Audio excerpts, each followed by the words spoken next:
తేనె చినుకుల వంటి మధురమైన మాటలు, కఠినమైన ఈ మన్నుకి వచ్చిన జీవపు వెలుగు.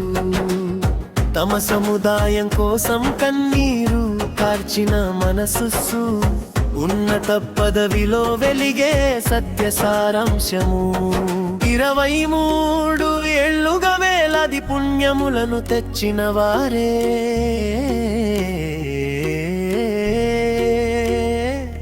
పగలూరే ఈ ప్రతిక్షణం వేచి చూసే వెలుగై, ఇరులోకాలలో విజయాన్ని ప్రసాదించేవారే.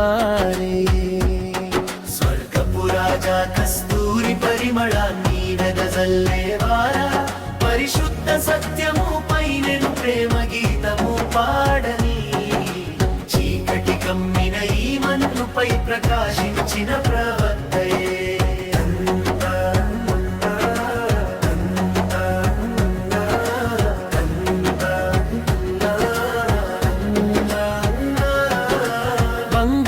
రత్నములతో చెక్కబడినదా ప్రవక్త ముఖము, చందమామతో అలంకరించబడినదా.